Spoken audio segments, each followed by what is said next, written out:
An unspiritual person has no place to go. Just think, 24 hours in a day, that person is frantically scrambling to get somewhere,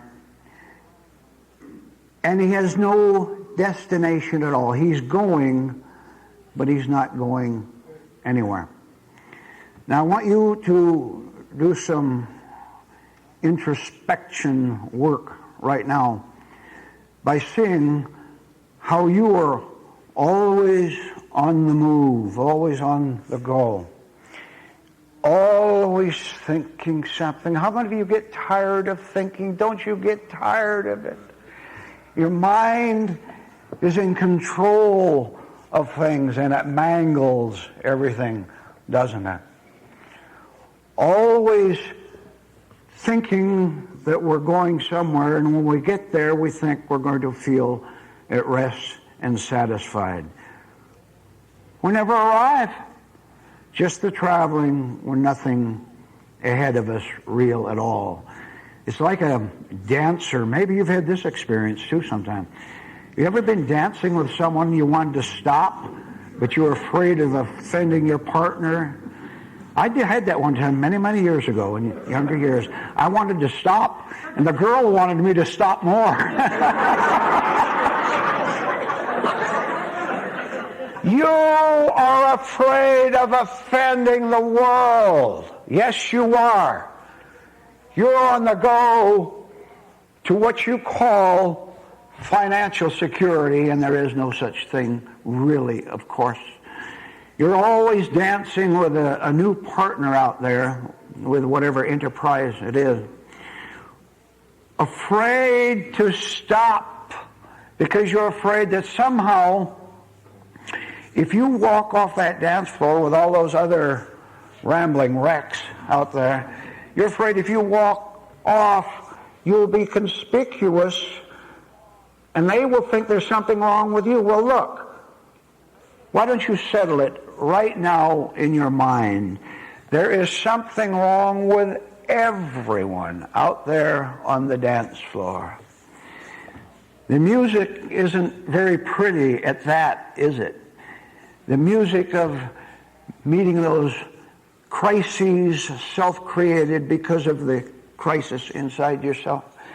Meeting all those and wondering what you can do about it, and you don't know, so you just keep dancing on and on and on. I instruct you right now, while I'm saying this, I want you to have a new higher consciousness of how tired you are of the next step and the next step and the next step. Keeping up with the music. I want you to know how you were afraid of offending other people. They won't like you anymore. They liked you because you were part of the dance crowd out there. They liked you, and you'd smile at someone as you waltz by them maybe. And there are a few other people wandering around, and they're all looking at you, and you're afraid that somehow they are going to notice that you are different. Please, the purpose of your life is to be different. You can go about your business however you earn your living. That's not dancing. The dancing we're talking about is internal. You have to do certain things to pay the rent. We're talking about an internal condition wherever you are at any time, in which you think you have to keep going with it, you don't know where you're going, you don't know whether there's a prize for the dance or not. You try to convince yourself that there is, but you keep dancing. You will now know, and don't be afraid of feeling much stronger in a higher way. Feel how tired you are of taking that next step, because listen to this and translate it into spiritual terms. The music never stops, does it? No. The noise of your life keeps you dancing on and on. That customer comes in and makes a demand of you. something in the family, something is forcing you to keep on and on with the next step, the next step. And not only are you in the mad, crazy dance, but you want to stop dancing, but you're afraid to do it. That's the important point, isn't it? You're afraid to stop because you don't know what else there is to do. What is there besides this? Now, what I just said to you, what is there besides this? That thought goes through you the 24 hours of the day. And as long as you worry over it, instead of seeing it, if you worry over it, then you're going to have to go ahead, going out of this room and going right back to the same. I'm talking about internal waltzes, of course. You know that. I'm talking about the way you think, the way you respond to anything out there. You have it all fixed in your mind, waltzing so clumsily and so painfully through life. You have it fixed in your mind that there's a certain set of dances. There's the two-step, there's the waltz, there's the tango, there's the rumba, whatever there is. And you think that life has handed you a little dance page of a certain fixed number of types of dances, and you have to go from one to another, and you're holding that page of instructions, left foot, right foot, whatever. Oh, I remember someone tried to teach me the box step. And to today, I don't know what a box step is. How many know what a box step is? It has something to do with a dance. That's all. You were clutching closely to you the little page of dance instructions, afraid to throw it away because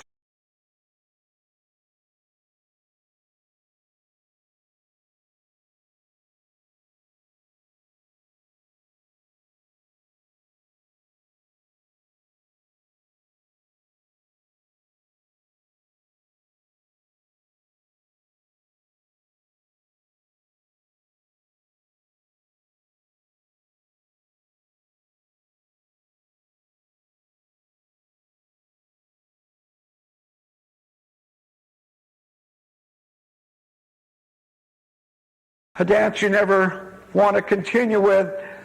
You're aware of the weariness of your present life, and I want you also to be aware that you don't know what you're supposed to do other than that. Therefore, you're afraid to stop. Because you're afraid if you stop following the instructions on the dance page. Now, this is a million times deeper than the words can convey. You're afraid that if you push away the dance instructions out of your mind, you're afraid that there will be nothing else for you to do. What else is there? And every time you ask what else, you immediately clutch inwardly all the instructions for money making, with whom you associate, with what you do with your life. You clutch it all the more for fear of, I have to put it simply, of not knowing what to do next with yourself. And you're going to prove this for yourself. This is a morning for you to work extra hard. You watch yourself around the house.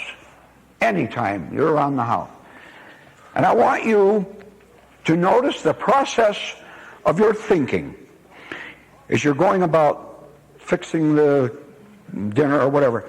I want you to be able to see in back of the dance program, dancing around your house, and I want you to notice a certain urgency, anxiety, scheming to keep yourself doing something right inside the four walls of your home. I want you to first notice that you've got in your mind 7, 8, 10 things to do with the washing and then the cleaning the windows. You've always got those things planned in your mind, and those are the waltzes, dances we're talking about. And you've got to see this. See it at your work. You've got to see what has been terrifying you throughout the years. And I'm going to tell you what it is. And you're not to forget this. You're afraid of running out of even a physical thing to do. And you make sure that you've got the next thing to do. Even if you've swept the rug 20 times, well, maybe 21 times this time. After all, it's the first time I've rugged it in 20 years or whatever. You're always giving yourself justifications and reasons for keeping yourself occupied. That is what is meant by driving yourself crazy out on the dance floor. Now, I don't say that you keep busy on and on in order to try to find satisfaction, of course, but the very opposite of that. What you're going to do now, some magic day, you're going to be working around the house, and you don't pick up the book, you don't turn on television, you don't find work to do around the house. What you do is starting to go off the dance floor by realizing that the greatest terror of your life, you never ever suspected it before, the greatest terror is running out of something to do. Even the physical gives you a false satisfaction. I've got to do this, I've got to do that. Now you can see the insanities that we create when this false center in here is giving us instructions about what we should do around the house, trying to impress the people who are coming to visit you by doing this or that. I want you to know that you make a false association in your mind as follows. You think that coming to the end of the physical activity, and we're just talking about physical, and there's mental and so on. You think that coming to the end of physical activities will mean the end of you. You have identified with your work, with your play, your recreation. You have identified with your mental activities, your emotional outbursts. You take everything that goes on within what you call you. You take that as a necessity. No. Look, let me tell you what life is. Real life is something that the mind can't understand, first of all. Secondly, real life is something that existed, and I have to use time terms to make it clearer to you. Reality, real nature, a real you, is something that existed billions, trillions, zillions of years ago. I have to use time terms to make it clear, don't I? All right. Reality, truth, happiness, clarity is something, time terms again, that will exist trillions and zillions of centuries into the future. Oh, listen to me. I just use time terms, zillions of past years, zillions of future years. They're right now. All that is collapsed. Collapse the terms, the words, the descriptions of years and centuries. In other words, I want you to make an effort. I want you to make an effort right now. This is an instruction in this class. I want you to do the best you can to set your mind aside and don't think about what we're talking about. Just for the moment, don't think about it. Sometimes you do have to think about it. But right for now, next minute or two, I want you to just relax and don't think, but just sense. Just know. Just understand. Just be something. Just be someone who is free of all time concepts. Which so by the way, you won't worry about tomorrow where you go to work, about that problem you left over last Friday. You won't worry about the problem. You will know that you're thinking about that customer that gave you a little trouble, and you're going to have to face it now next on Monday. You will know you're thinking about it, but you are not in Monday, you're in now. And if you were to do that, then when Monday comes by human descriptions of time, when Monday comes, you will act perfectly toward that troublesome person. You know why you act perfectly? Because your non-time nature, your free mind, your whole free essence will travel in time. Today is Sunday, right? Tomorrow is Monday, all right?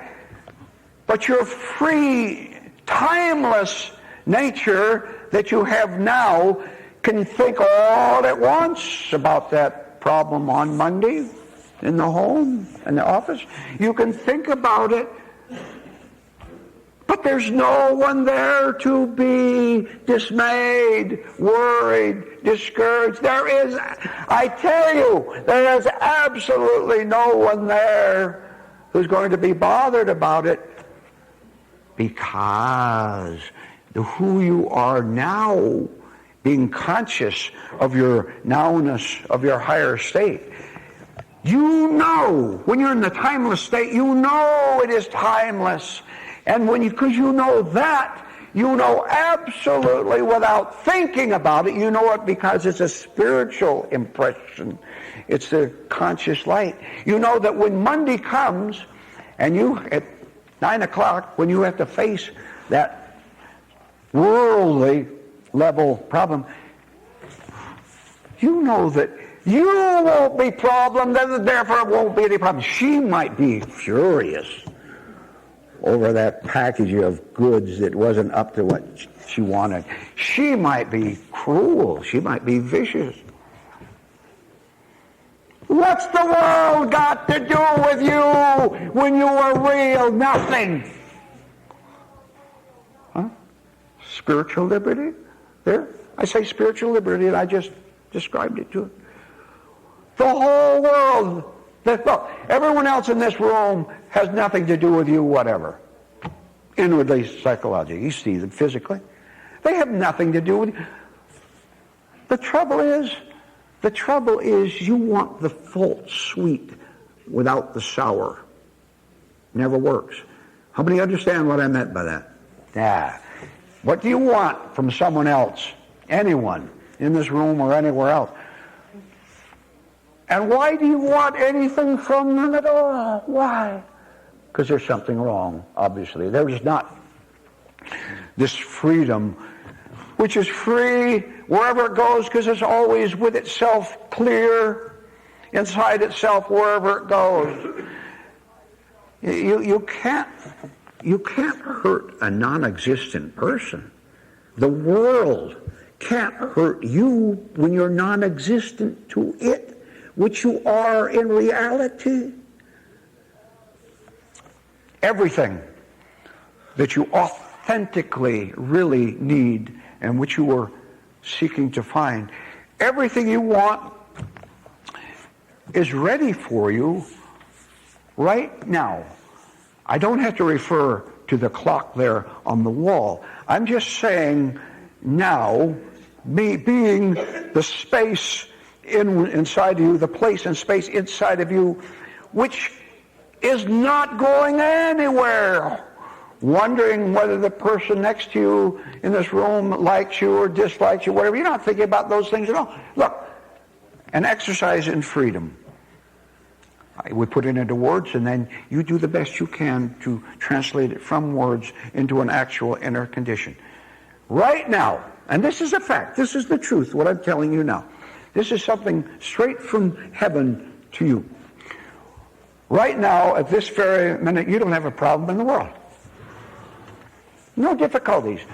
You don't have anything at all to handle tomorrow. If you handle it tomorrow,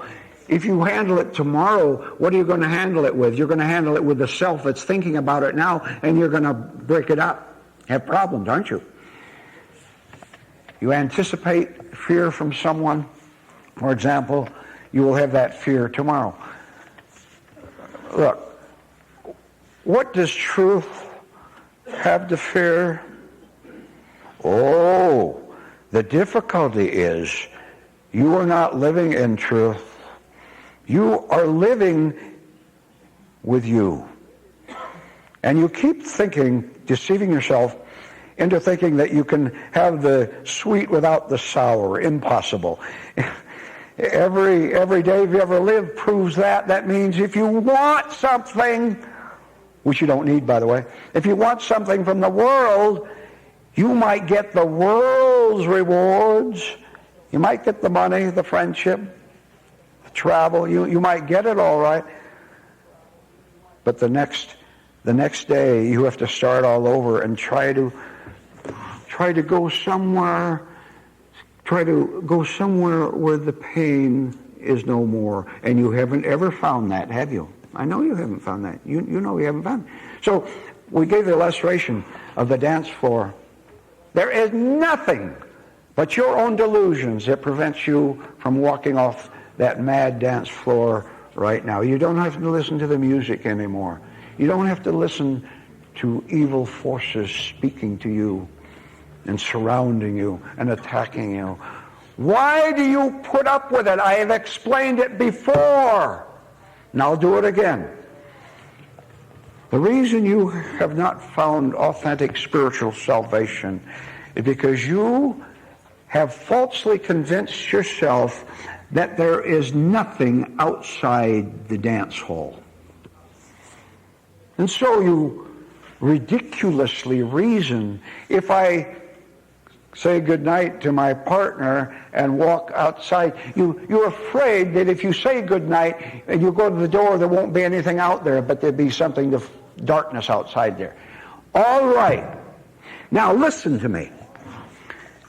Satanic, evil, dark forces are playing a satanic, evil trick on you, and we're going to expose it. First of all, a brief review of your condition. You're afraid to get off of that dance floor where everything is awkward and crowded, bumping into people, and the music is blaring in your ears.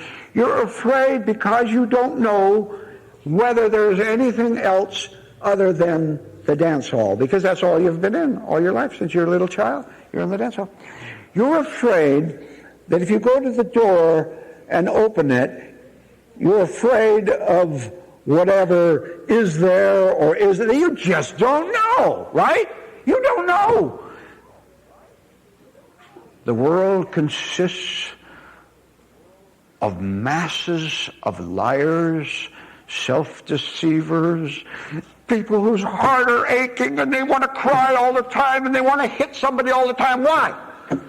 Because they have made a fatal mistake, and you're going to stop making it this morning, and I'll tell you what that mistake is. They are afraid that if they go to the door, that indeed there won't be anything outside there. Now, this gets very complex, and you have to follow me very carefully. They go to the door, and they're afraid to leave, afraid to go outside, because they have a dance hall mentality. They have, now listen now, you should be startled. Please be startled by this, because you're not. And I want you to be startled by it. They're afraid of the absence of all the jolts and the pains and the heartaches and the worries that are inherent in being in the dance hall. They're afraid of losing them. And I'll prove it to you. Think of this morning or yesterday or any time. Think of all the times certain thoughts, dance hall thoughts, have gone through your mind that caused pain and suffering. And then, look, go ahead, do it now, but deliberately, consciously bring back some dance hall experiences. A time when you danced so awkwardly, your partner was embarrassed and didn't want to say anything. You both stood there dancing with each other, not knowing what to do. Have you had that relationship with someone that you didn't know what to do? All right, now listen. This is horrible.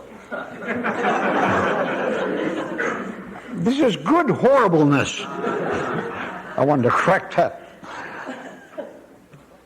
I dare you, I order you to never, now please, look, I'm serious. You're serious. I know we are underneath it all. I want you, and I just take embarrassment, but think of the others, the rage, the fury, the shame, but we'll just take embarrassment for one. How many have ever done anything embarrassing? All right. Now, I will prove to you that you still cling to a dance hall mentality, and then we'll get back to another point. You go back in spite of yourself to that embarrassing experience, and it shakes you all over again, doesn't it? It shook you up 10 years ago when it happened, 5 years ago when something associated and reminded you of it. You think about it all the time. That is a love of this world. The world gets inside of you, both outside and inside of you, and you love that, and now the whole thing becomes the dance hall, and you won't. Now look, you can't give up the mental memory of that embarrassing experience, and you're not supposed to, because it's in your mind, it's in your memory part, and memory serves a function here on earth, of course. However, the association of embarrassment with it is another matter. A man or a woman who's living right now can think of that ridiculous, impish, dumb thing that was done years ago. Can think about it. It does not recreate a false sense of self. It does not. And the reason it does not, because you've studied, you've investigated, and you made up your mind. You're not going to do that to me again. That's not negative. That's powerful. You've seen through, you know how Satan really works. This is an elementary assertion, by the way. There are others higher than that. But at the beginning, because it's mixed up, you've got the mental all mixed up with the spiritual. You're not quite as sure how to sort them out and keep one from them. But this is marvelous. This is good. I pounded the table on my chest, and my teeth got tight, because this is how it will start with you. Are you understanding a little bit of what I'm getting at? We'll go it over again. At the moment of a new awakening inside of you, because you're still immature in spiritual breakthroughs, that shameful, disgraceful, embarrassing incident comes to you in memory of what happened 2 years ago. You think about it, and you realize, yes, it happened to this physical body, to what was called me. It actually happened. However, I'm sick and I'm tired of being stabbed by that. Every time something comes along that starts off an association, it reminds me of it in my mind. And I'm tired of being ashamed. It hurts. I don't want to be hurt anymore. No more of that. How long is this going to go on? All right.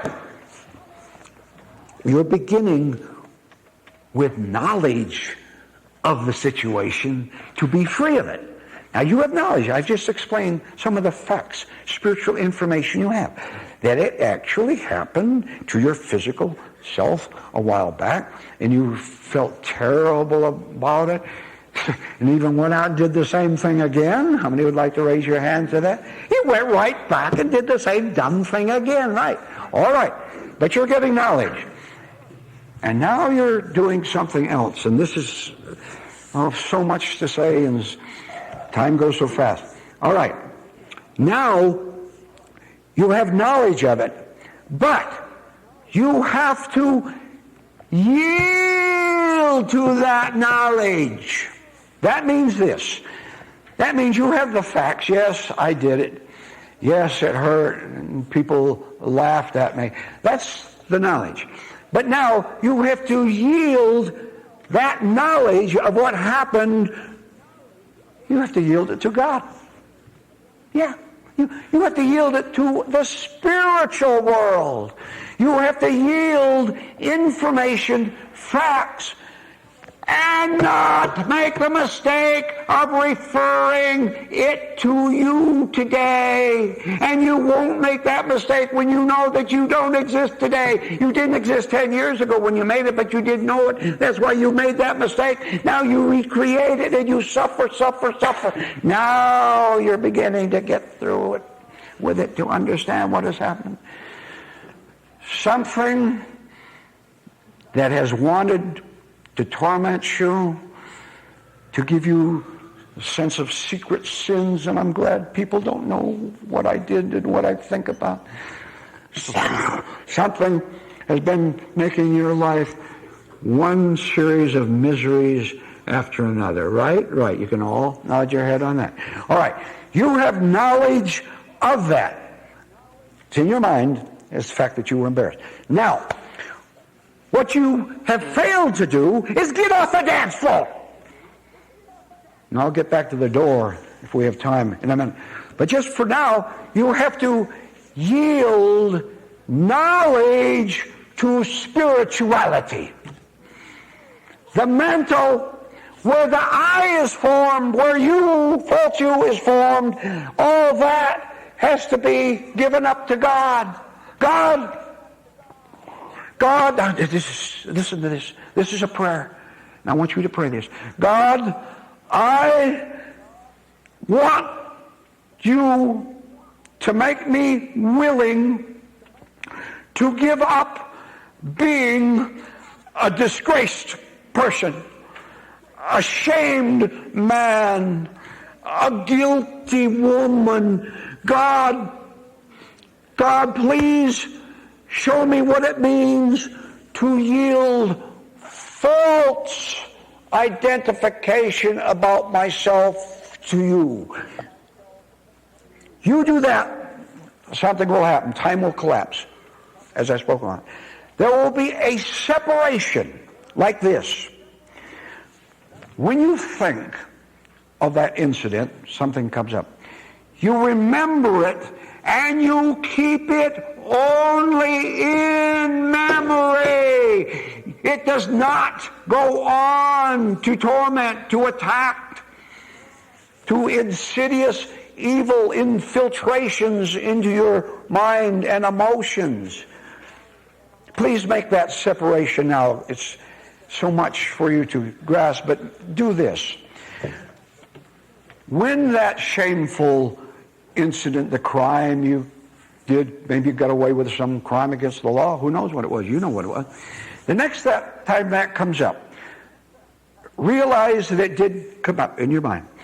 Then, watch carefully how the hosts of hell, how evil spirits, and there are, what do you think is making you sick and tired and worried and fearful of everything? Evil spirits.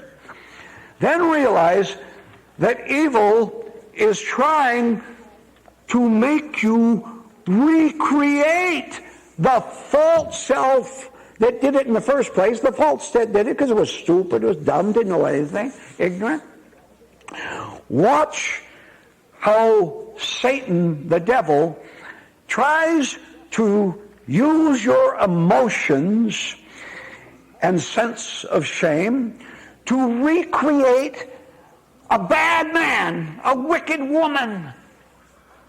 And by the way, the spiritual saying that all your sins shall be washed away and you'll be pure as snow, that is more than a spiritual saying. That is true, but I'll have to get into that later. Watch for the moment when the evil of which you are unaware comes in and says to you, see what a wicked person you are. Aren't you glad nobody can read your mind because you're thinking about it now? Aren't you glad that person who likes you can't see inside your mind?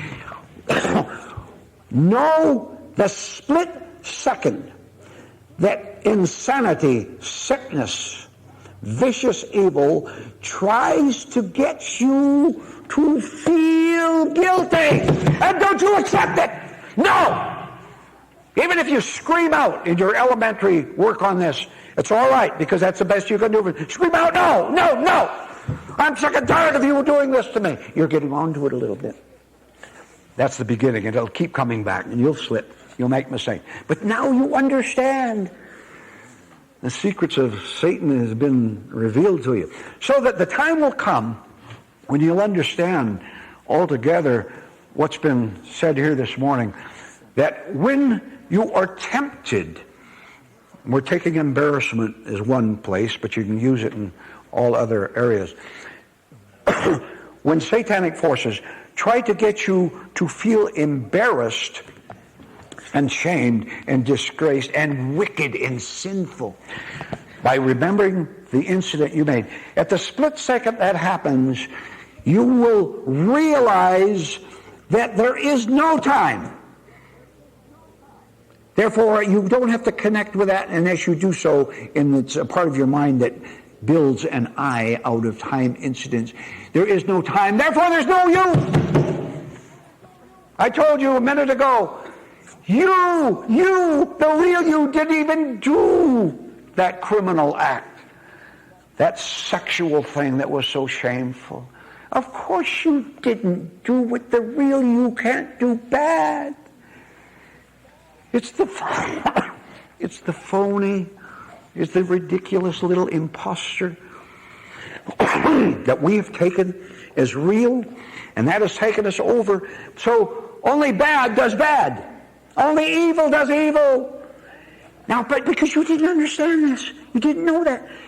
Not only that, and this is an excellent extra point you must remember. Unfortunately, you don't understand another trick that's been played on you, which is this. You like being bad. That's the same thing as liking to be out on that dance floor. I've got so many friends, so we quarrel a little, but we make up and we go on. You like being bad because you're afraid to go to the door and step out. What does that mean, to step outside the door? Let me tell you this. It's very hard to think about at the start because you never even thought about getting off the dance floor. Most people are not going to get off it.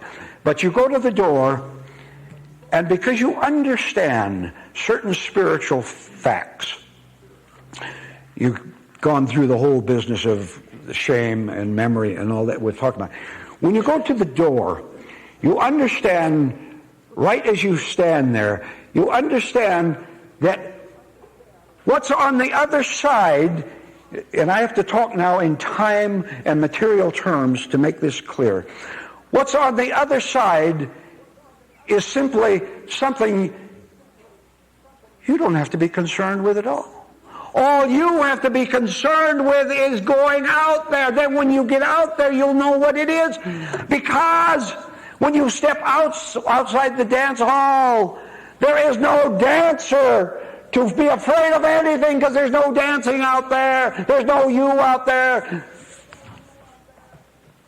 There's the supreme spiritual self outside there. But you can only know that. Come on now. Don't forget this. You can only know what's out there if you leave what's in here. Which means you had better take a long look this afternoon about false loves. You know what one of your false loves is? And listen, I want you to prove this. How many have had the embarrassing experience? You can all raise your hand. The foolish experience. All right. I want you to notice the next time that shame, disgrace, I'm glad I didn't get found. Oh, my parents didn't know. The next time that happens, please notice this as a blow against satanic evil. I want you to know how you're afraid to let it go. Notice the peculiar spell that shameful thought has cast over you. God says that it is never necessary to be ashamed of anything. Now, that's not the same. You learn from experience. We're not talking about that. We're talking about spiritual liberty. Because if you go and do shame over it, you're going to do it again because you're under its spell.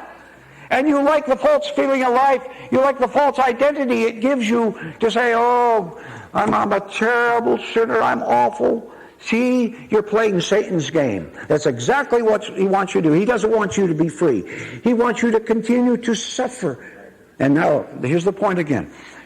I want you to, as one of 1,000 things you have to do, the next time, this afternoon, right now, while the rest of the talk is going, I want you to notice how you are reluctant to let go of a mental scene. Picture it in your mind. Do it consciously. That's all right. Picture that shameful experience. You're afraid to let it go. Now, isn't that peculiar? No, it isn't peculiar at all. It is a sign, a lesson for you to understand how tight the grip of delusion is in our system. You want to hang on to it. All right. Be willing to give up all. You give up all that you now consider valuable. What is really valuable will appear to you when you step outside the door. Get off the dance floor, walk through it. God takes over the minute you step outside, and you will know that, and you will understand it. Good morning. Real self-rescue must come through something new.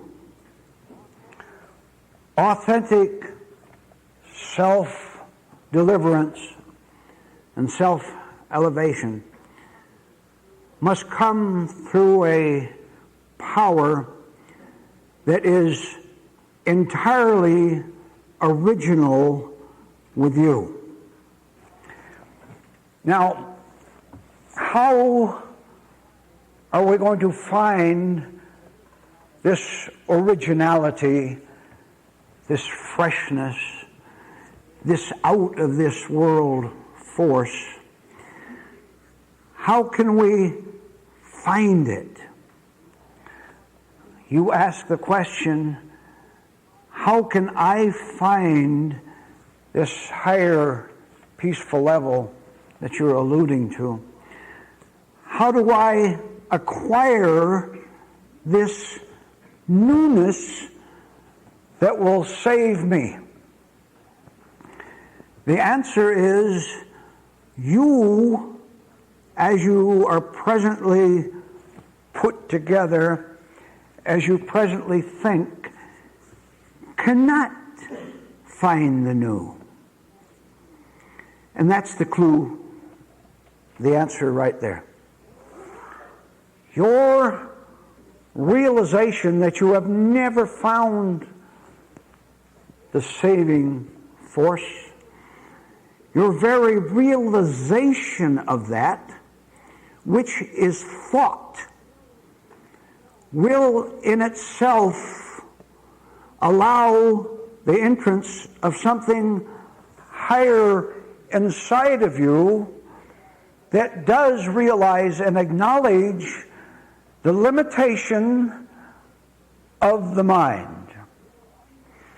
You will understand clearly that you can never find the new, the gracious, the beautiful, what is true salvation. You What is you cannot find it. Now, you've already proven what I just said to yourself thousands of times in thousands of different conditions and crises. You have spent all your days in trying to rescue you from that confrontation, from that disappointment, from that lack of getting somewhere. Your entire energy and direction is dedicated to trying to save yourself, to make yourself happy, and nothing has happened.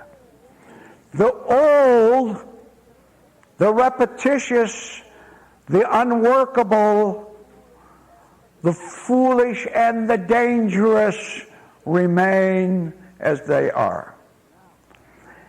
Now, I have given you both the problem and the solution. But there has to be a willingness in you as you hear this and the rest of the talk. There must be an agreement within you to understand authentic action.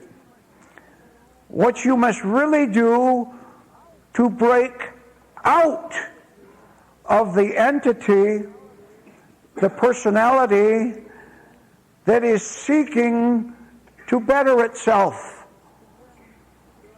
to win the argument, to prove oneself right and righteous.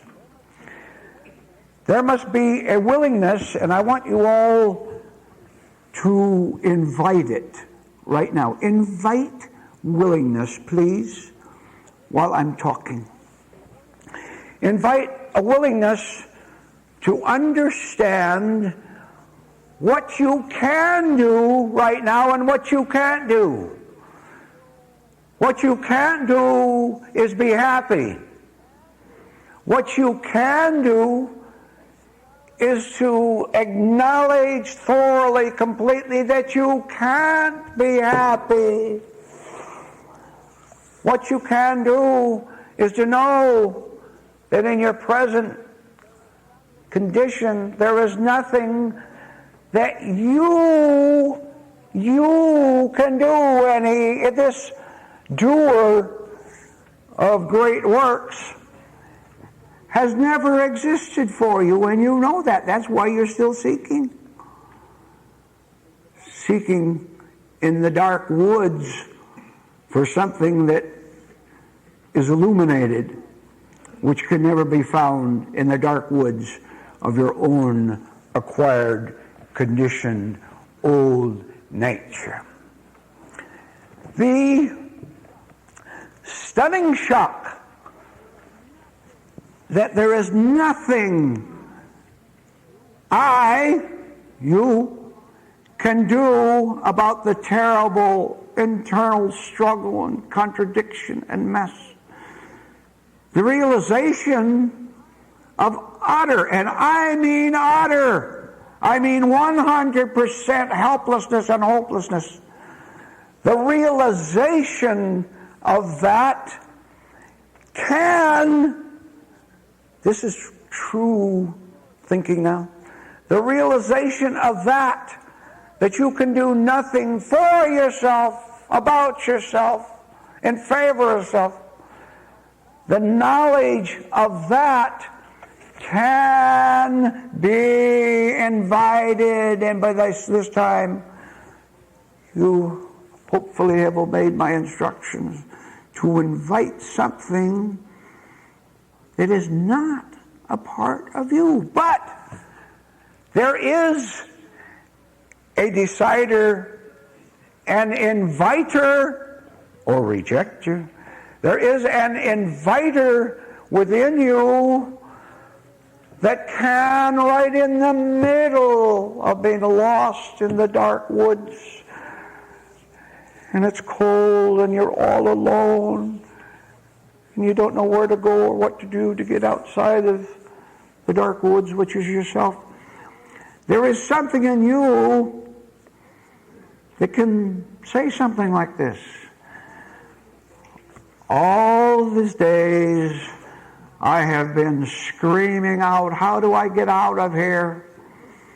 How do I get other people to make me feel good? And wrongly thinking that is a valid question.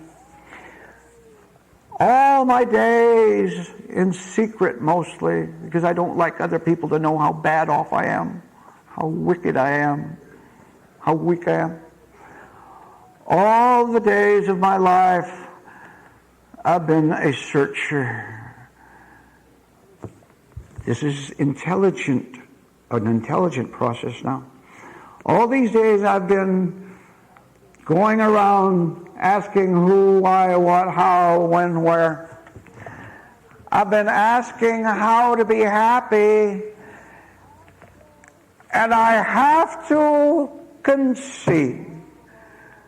I'm all alone in the middle of the dark woods, lying on the ground, head down, eyes closed, so I'm blank out the whole of it more as best I can, but I can't block it out.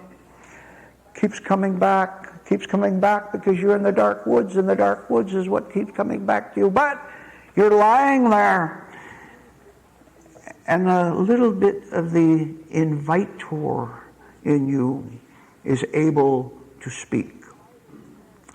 That inviter says, what's the use of going on?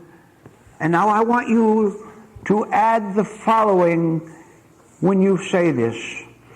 It's important. What's the use of going on in this way? And underline that. Emphasize it. What's the point in going around the woods trying to find light? It's not there. People disappoint me. I cram my day with as much entertainment and pleasure and fun and recreation that I can find. I cram myself with it. And the next day, I have to do the same thing over again because I'm right in the middle of the dark woods still, in spite of all the things I do to try to give myself a little fun, the special dinner, going out to dinner for one, marking the TV guide carefully, make sure that I don't miss something that's going to make me feel better. Remember now, you're lying on the ground and all this is going through your mind, but something else is also going through your mind. Besides the darkness of your despair, there is also something else which you have invited while you're lying there on the damp ground, dark. There's something else. Is a dim, very dim realization that I am lying on the ground crying out, what am I going to do? How am I going to get out of this cramming? My life with so-called sweets doesn't do anything. That's one thing. The other thing is the faint, at first, knowledge that you were doing that. That, thank heaven, is something new. Here's why. Go ahead. Think back to all the pains you feel, the horrors of looking in the mirror. That can be both light and serious, because I wanted that to make you time conscious for a moment, because you're not time conscious. By the way, you create time in your anxiety The next time you're anxious for lunch, notice how you create time. When is lunch? 12? 10 o'clock? 2 hours? What am I going to do in the 2 hours? See, you've created time by thinking about lunch. You can raise your hand inwardly on that one if you've done it before. You create time. But something new has been added at this point where you're lying on the ground in despair and smiling on the outside and crying on the inside, right? Right? What you have invited is something entirely new, which is an awareness, a seeing of the fact that you are crying out, that you are weakly wondering what's going to happen to me next. There is a sensing of something else besides the old. The old being, let's get a good example of the old being. The old being, your fervent attempts to convince yourself that you are not in the dark woods, but you're out in the bright sunshine. Everything is great, you tell your wife, because today, when you go down to the shop, you're going to have the promotion of the new office. Everything is great, because you know, this is the man talking to his wife. She's wondering how many times she's heard that before. You tell, you know that someone down at work there actually suggested that I should run for local public office. Someone actually suggested that. And when the person did suggest it, he thought about it all day long. He'd hardly wait to get home to tell his bored wife what someone suggested. And they get home, men tell women their troubles, and vice versa. By the way, when that happens to you, be wise and do one thing with it. When someone, anyone, not just your spouse, anyone tells you their troubles, you do something new with that. You look at them, and you do not fall into your own trap. It's never their trap, it's always your own trap. You never fall into the trap of having any kind of an emotional reaction at all to what they say. I don't care what they say.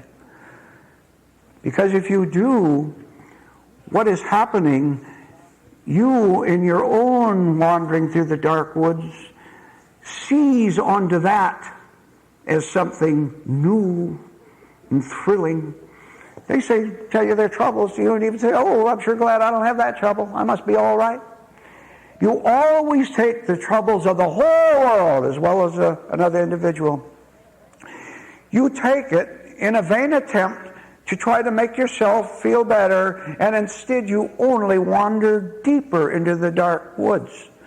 What's something new in that respect? And then we'll get back to being prostrate on the ground in the dark woods. From now on, every time you hear any troubles from anyone, including yourself, you will take a step back and you will listen. You will listen to your own tales of troubles, which are endless, are they not? You will listen to it.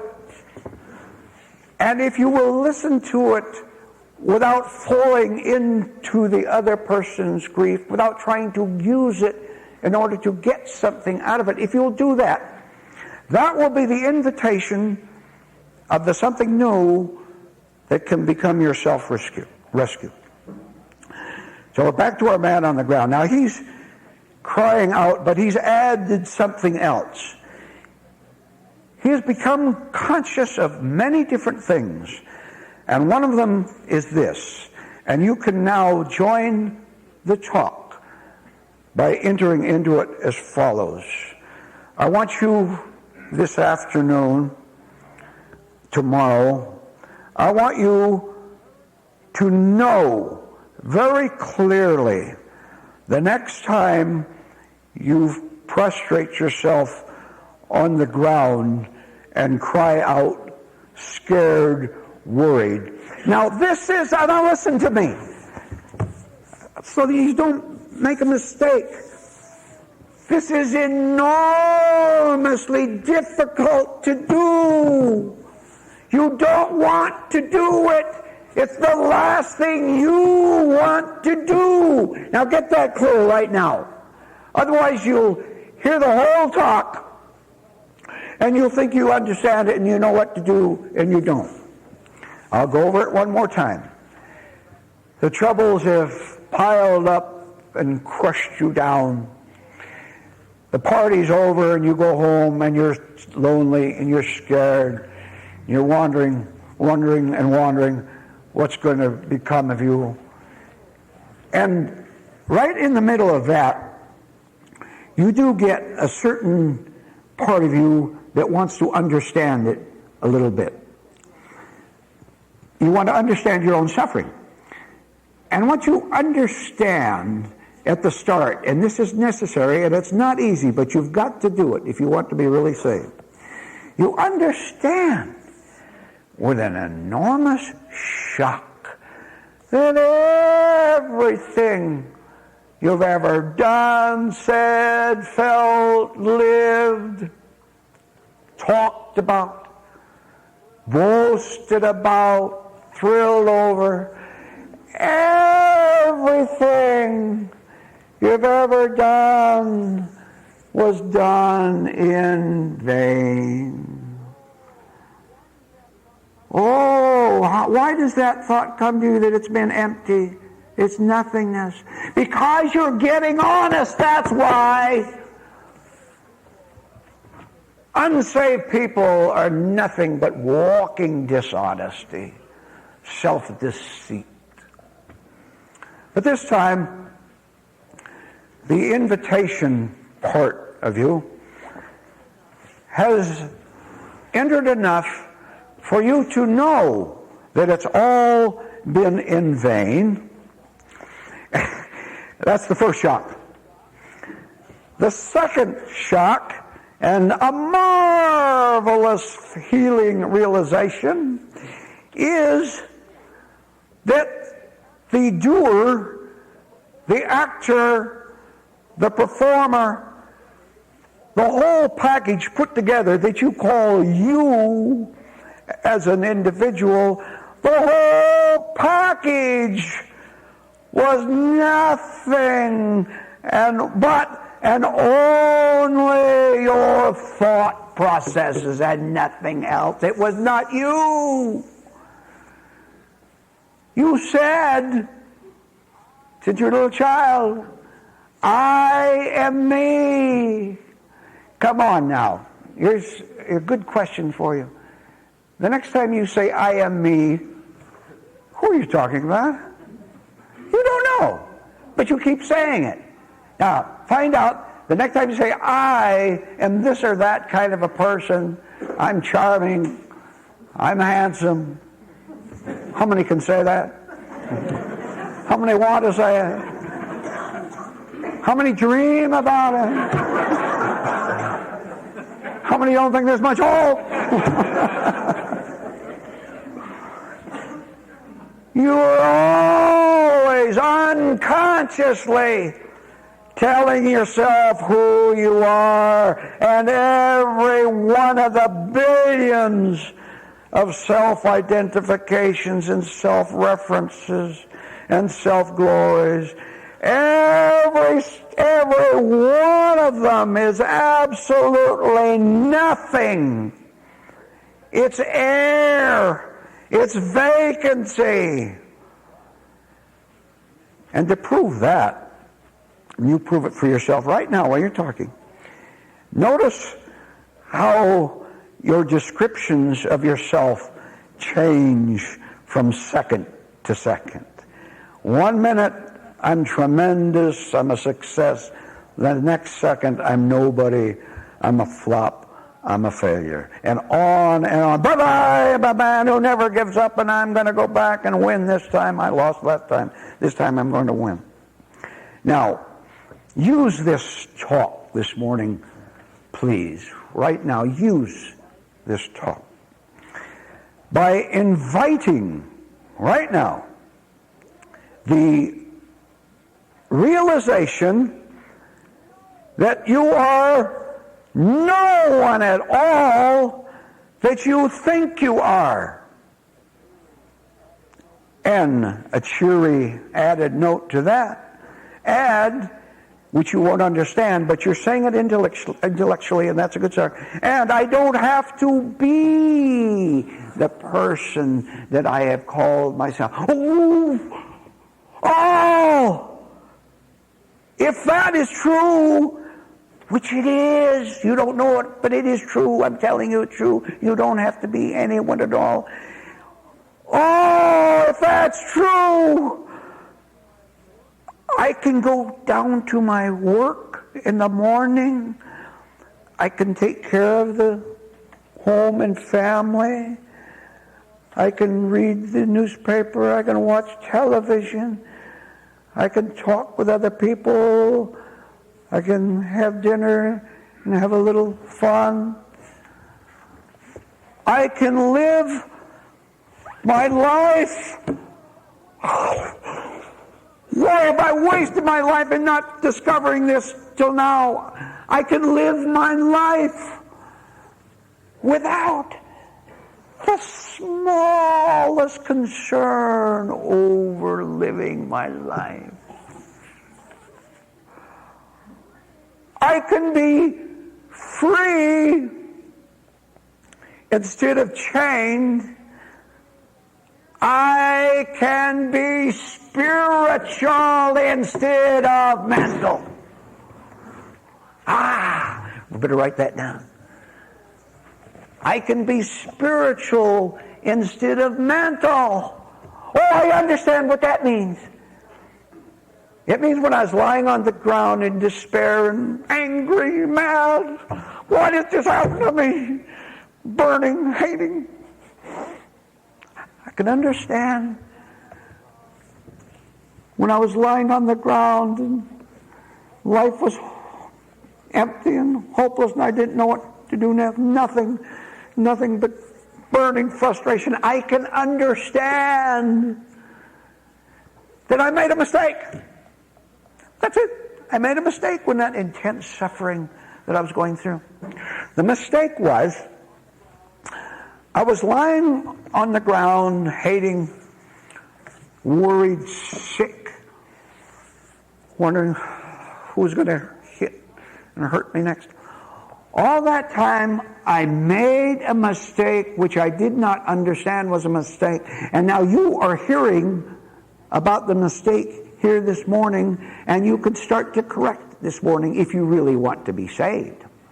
If you want to be saved from lying on the ground, that means despair, or secret, or open. What you can do, and I want you to do it now, is to realize the only thing you can do now is think. And not very well at that. You can think about practical matters of daily life, keeping your house up, things like that. But you make the mistake of thinking that there is a person there, and you back up this dangerous, evil, you back up this evil assumption that you are you by pointing around to what you call evidence, which is not evidence, but lying, but delusion, but the road to pain and suffering. You can realize your self-deception when you look at the physical body and say, that's me. That's not you. You are not your physical body. You can look at your name on the college or high school diploma, you can look at it and know that when you say, that's me, I graduated, at least I graduated. Because it was a close call, right?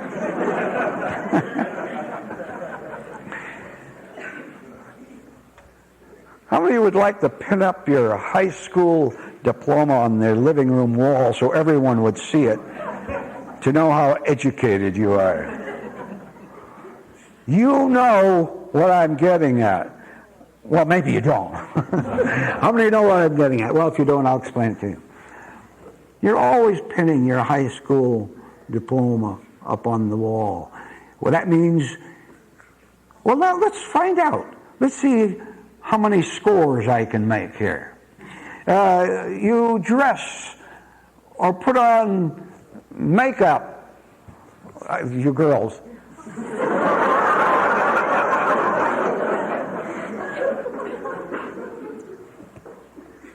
You have the right book out on the coffee table when friends come.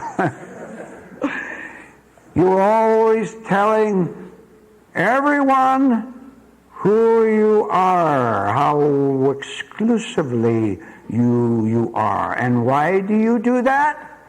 Let me tell you why you spend your life, wasting your life with trying to believe in what you call yourself.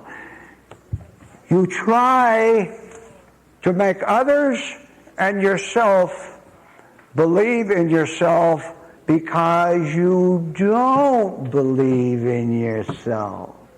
And you don't really believe in yourself because you can't believe in yourself because there's no self to believe in. There is no one there. That is what is new. Now, question. How would you go through the rest of this day if you were spiritual instead of mental? That is, if the wrongly working mind, how would you go through the day if your wrongly working mind worked rightly and you didn't have to go around thinking crazy thoughts about how great you are? How many think crazy thoughts all the time? It's one stream, and you don't know how to stop it, do you? How do I stop it? You know why you don't stop it? Very simple. You don't want to stop it. You don't want to stop it because you're afraid that if you stop self-identifying thoughts, you're afraid that you'll see that you're not you. And that is the single greatest terror in your life. There is no greater fear, horrible consternation, and shakiness in your life than the fear of coming to the end of thoughts which you think identify you, glorify you, keep you an individual, keep you going, keep you achieving. There is not. I wish you would remember this so that you can make a conquest in this direction. I want you to remember that everyone, you look out the window do this please. This is good practical stuff. You look out your car window or look out your house window and look at other people. You can see your neighbors walking around, walking down the street. Everyone you see is a terrified man or woman. Absolutely terrified. Yes. That baseball player hitting the home run is terrifying. That elderly lady sitting on the front porch reading a magazine, she's terrifying. All the great and famous people, so-called great and famous people of the world, the ones who tell others what to do, without exception, they're scared little kids. Little girls, little boys. So are you. Now, would you please invite that thought? Don't fight it. Invite it. That's a fact. I don't know what to do with myself. I don't even know who this self is who doesn't know what it's doing. I don't know anything at all about myself. The confrontation which must eventually come to you, the confrontation with your absolute, stark, shaking, nervous terror, your confrontation with the terror of seeing that you are not you at all is the single greatest fear any human being has. And a little quick thought on that. Once you conquer that fear, you conquer all other fears. Write down everything that you're afraid of. Think of everything that you're afraid of. Anything, without exception. The future. Fear of the past. Fear what you're going to do with yourself tomorrow or a year from now. Make a list. Make it conscious to yourself just where your intellect, your mind is shaking you, making you a fearful person, an anxious person. Be conscious of everything that causes you pain, terror. All right? Now, to conclude this marvelous news, know that those will disappear in one big basket. You can take the basket and toss it out to be hauled away by the junk man. All that can go away if you conquer the fear of the man prostrate on the dark ground in the woods.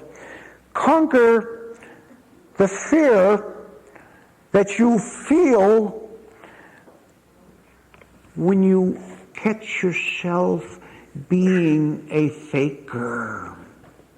Let's go over that, make that clearer.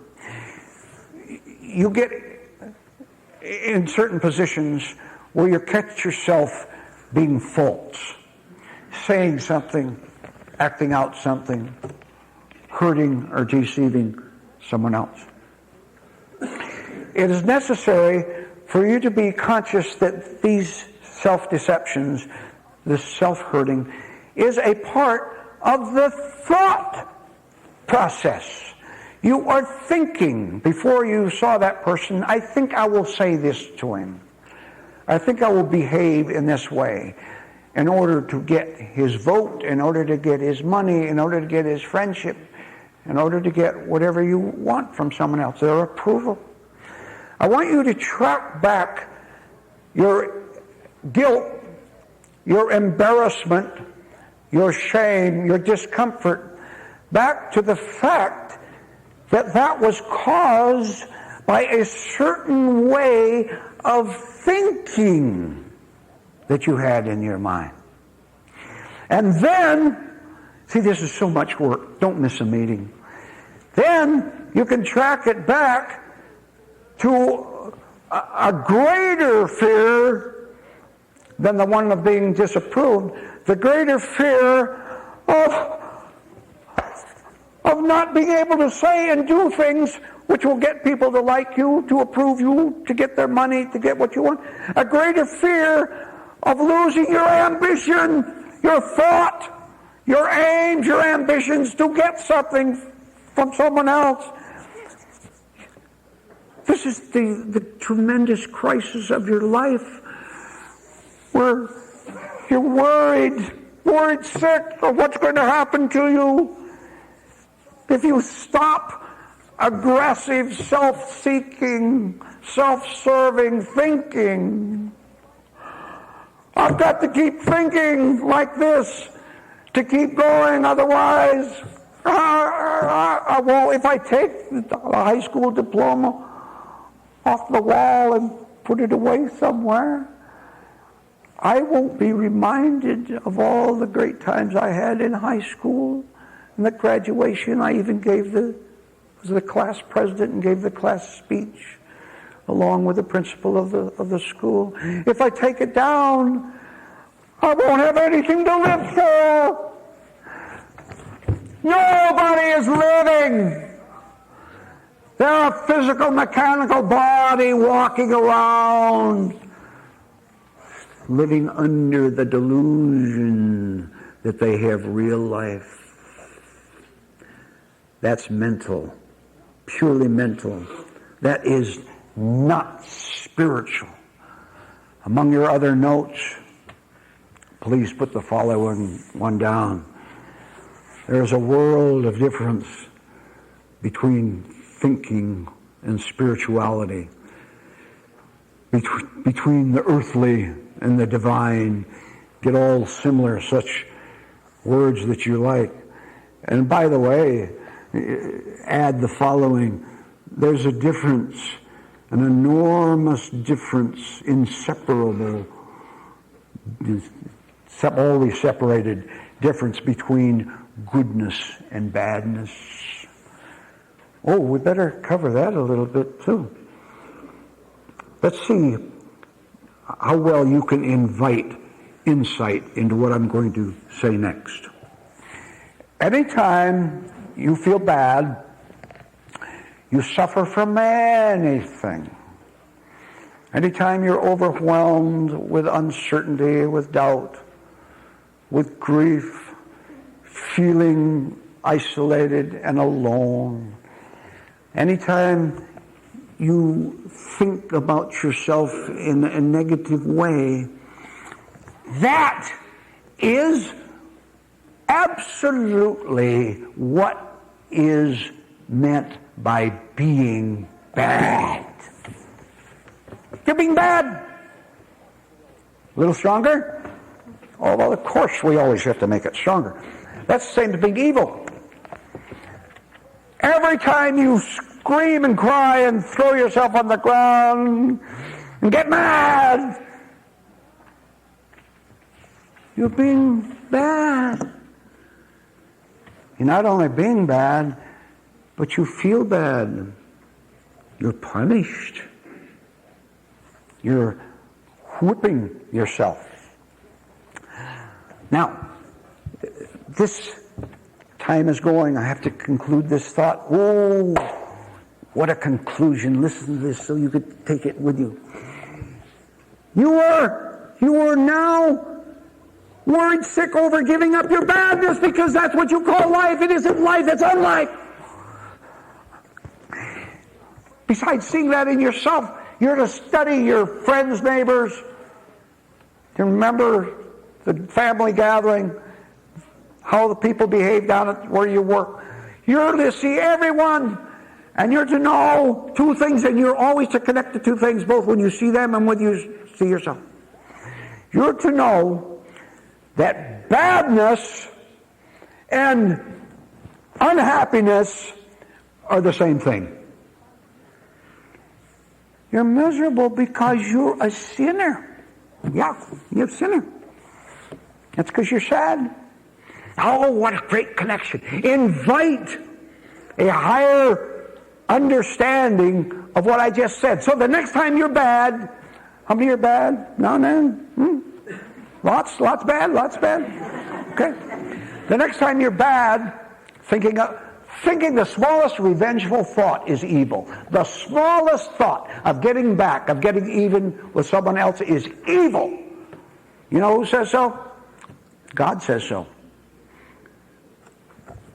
So does your own nature say so. And you are to know personally, experimentally, the connection between your absence from reality, between your badness and feeling bad. Badness feels bad. Now, but you're afraid to give up evil, wickedness, hurting other people. You're afraid to give that up because when you hurt others, you get a feeling out of it yourself. You get a feeling of identity, which is a lie. But you don't want to give up the lie. You want to be you. I have a right to take revenge. What they did to me all my life. I've been persecuted. I've been hurt all my life. There's only one way to salvation. Only one. Real salvation. Those who want to continue to be liars all their life will never know eternal life. I'm talking to you about eternal life, telling you the road to eternal life. God says this. Reality says this, and I want you to begin to say it stronger than you did before. There's no need for me to be good or bad in my own definitions of either good or bad. That's fatal. That'll keep you asleep. That'll keep you suffering. Your own definitions of good are always self-serving. You're bragging about how good you are, how much money you gave to charity, how you march in the streets for your cause.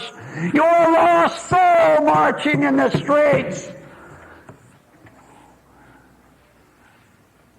Maybe 1 out of 1,000,000 marchers will hear this talk and invite the realization of it, so that the next time he brags about his goodness in giving to the poor new family who's come to town, you know what I'm talking about. All that is sickness. It's insanity. It is also destruction of the soul. Christ said, very few will be saved. You want to be saved? How many would like to be saved? All right. Then you have to give up all your identities, all your thought processes by which you identify yourself as either good or bad. Give them up. They're deceptive. They'll keep you unsaved. They will torment you. And they will make you furious when no one appreciates your so-called goodness. From now on, see clearly the difference between being mental and being spiritual. And choose the spiritual, which will then affect the mental so that it can be purified. But the spiritual must rule your life. And that is what is eternal life. Good morning.